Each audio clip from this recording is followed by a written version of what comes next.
Okay, in this particular tutorial, we're going to talk about how to store or save all applicant candidate information collected over a specific period of time.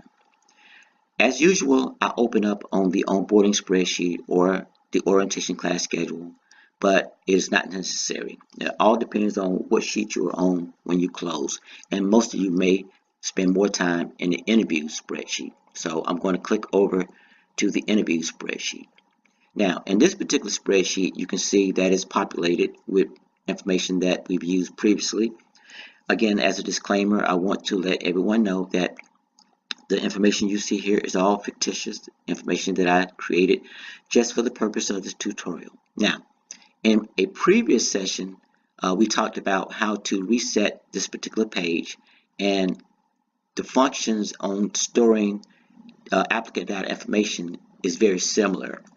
There was just one step that I didn't use in that previous tutorial, and I'm going to use that step here to show you how to permanently store data information. So that being said, much of what you're going to see here is similar to actually resetting this page. So if you are familiar with how to reset this page to start a new week, then you have most of the process down pat anyway. So let's move forward. Now, we're going to assume that everything you see here is going to be stored permanently for future use.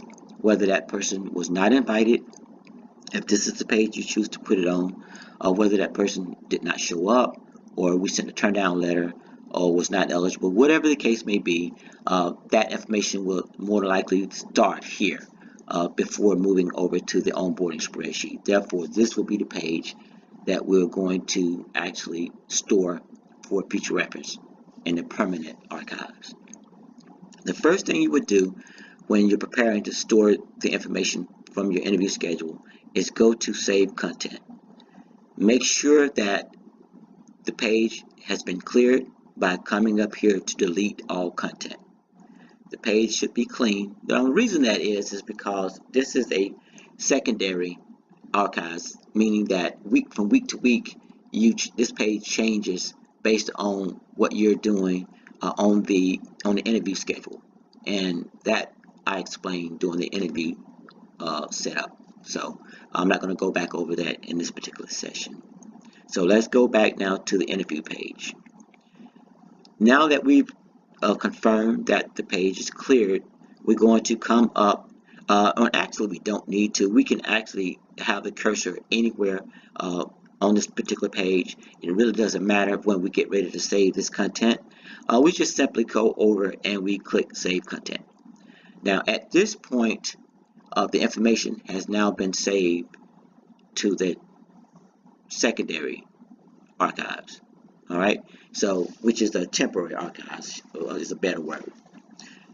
The reason why this is temporary because there are times when you may look over here and want to return several names back to the interview page, and again that was shown in the previous session, so I'm not going to go through that step. Now what you're going to do now is come and visit the permanent archives, and you want to make sure that the cursor is placed on a day.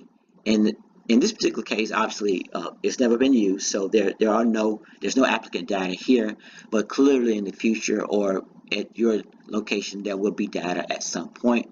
So you want to definitely make sure that you check this page out to make sure that the cursor is in the right place, usually below the last name or last populated row.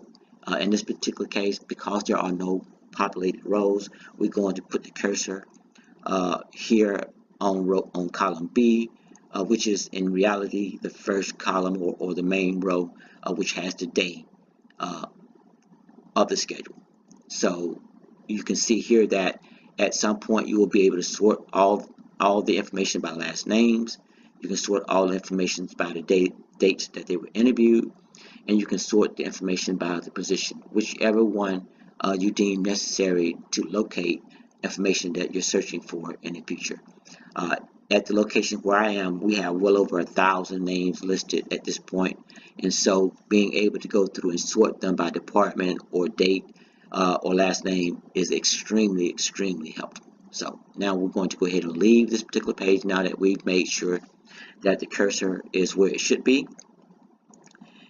And we are going to go back to here. My mouse unfortunately double clicked. It wasn't the program. The mouse actually double clicked 2 steps back. It should have, in other words, if I were to go back to where I was when I hit click leave archives, it should stop right here, not the actual schedule page. Now, we can go ahead now and we can begin transferring the data. I would always skip the empty row because it's not really needed when you transfer the data to a permanent archive. Simply move the cursor down to the next name so that you don't have any empty space. So when you turn now to visit the archives, you have all the information from that particular week permanently stored. And the cursor will always stay on the last empty row. So basically when you come back to check it, it should always be prepared and ready for the next week's data to be stored permanently. Now let's go ahead and go back to the interview page, and believe it or not, that is all there is to it. Again, we're going to go to save, make sure that this page is empty, return back to interview, click save content, return back to save to make sure it's there, place the cursor on the first name that is of interest, and begin transferring that data over to the permanent page. And this is how it will look at that point. Now, if you wanted to sort this by last name, it would sort by last name. As you can see, Dozer, Doe, Hart, Love, all that came up. If you wanted to sort it by interview date, it will now sort by interview date.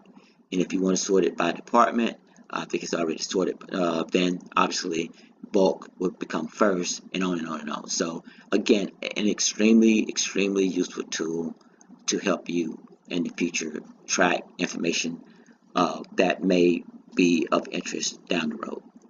That being said, that's all there is to it, and we're going to call it a day. Thank you.